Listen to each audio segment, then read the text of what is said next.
औरत को दिए गए न्याय का अंत यही है। दोषियों की रिहाई पर छलका बिल्किस बानो का दर्द। दोषियों की रिहाई पर बात करते हुए बिल्किस बानो ने कहा कि 11 दोषियों की समय से पहले रिहाई ने न्याय में उनके विश्वास को हिलाकर रख दिया है और उन्हें स्तब्ध कर दिया है। गुजरात के 2002 गोधरा कांड के बाद हुए दंगों में जीवित बचने वाली महिला बिल्किस बानो ने उनके परिवार के 7 सदस्यों की हत्या मामले में उम्र कैद की सजा काट रहे सभी 11 दोषियों की समय से पहले रिहाई होने पर निराशा जताई है। बिल्किस बानो ने कहा है कि 11 दोषियों की समय से पहले रिहाई ने न्याय में उनके विश्वास को हिलाकर रख दिया है और उन्हें स्तब्ध कर दिया है। बता दें कि गोधरा कांड के बाद गुजरात में दंगे भड़क गए थे और इसी दंगे के दौरान बिल्किस बानो के परिवार के 7 सदस्यों की हत्या कर दी गई थी।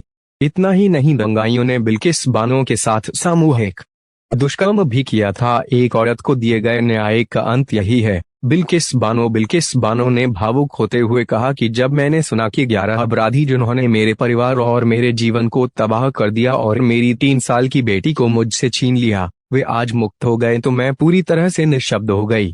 मैं अभी भी स्तब्ध हूँ। आज मैं बस इतना ही कह सकती हूँ, किसी भी महिला के लिए न्याय इस तरह कैसे खत्म हो सकता है। मुझे अपने देश की सर्वोच्च अदालतों पर भरोसा था, मुझे सिस्टम पर भरोसा था और मैं धीरे धीरे अपने आघात के साथ जीना सीख रही थी। इन दोषियों की रिहाई ने मेरी शांति छीन ली है और न्याय में मेरे विश्वास को हिला दिया है। मेरा दुख और मेरा डगमगाता विश्वास सिर्फ मेरे लिए नहीं बल्कि हर उस महिला के लिए है जो अदालतों में न्याय के लिए संघर्ष कर रही है।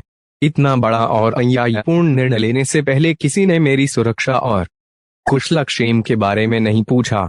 मैं गुजरात सरकार से अपील करती हूँ, कृपया इस नुकसान को पूर्ववत करें। मुझे बिना किसी डर के और शांति से जीने का मेरा अधिकार वापस दो। कृपया सुनिश्चित करें कि मैं और मेरा परिवार सुरक्षित हैं। 21 जनवरी 2008 को सभी दोषियों को मिली थी उम्र कैद की सजा। मुंबई की एक विशेष सीबीआई अदालत ने 21 जनवरी 2008 को हत्या और सामूहिक दुष्कर्म के मामले में सभी 11 आरोपियों को उम्र कैद की सजा सुनाई थी। बाद में बॉम्बे हाईकोर्ट ने उनकी सजा को बरकरार रखा।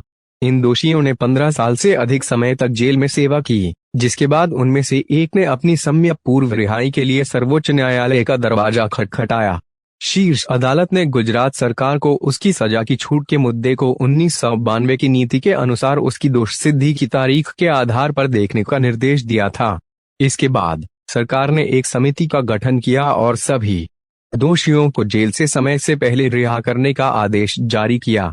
जाने क्या है पूरा मामला। गौरतलब है कि गोधरा कांड के बाद गुजरात में दंगे भड़क गए थे और इसी दंगे के दौरान 3 मार्च 2002 को दाहोद जिले के लिमखेड़ा तालुका के रंधिकपुर गांव में भीड़ ने बिल्किस बानो के परिवार पर हमला किया था। बिल्किस बानो, जो उस समय 5 महीने की गर्भवती थी, के साथ सामूहिक बलात्कार किया गया और उसके परिवार के 7 सदस्यों को दंगाइयों ने निर्मम हत्या कर दी।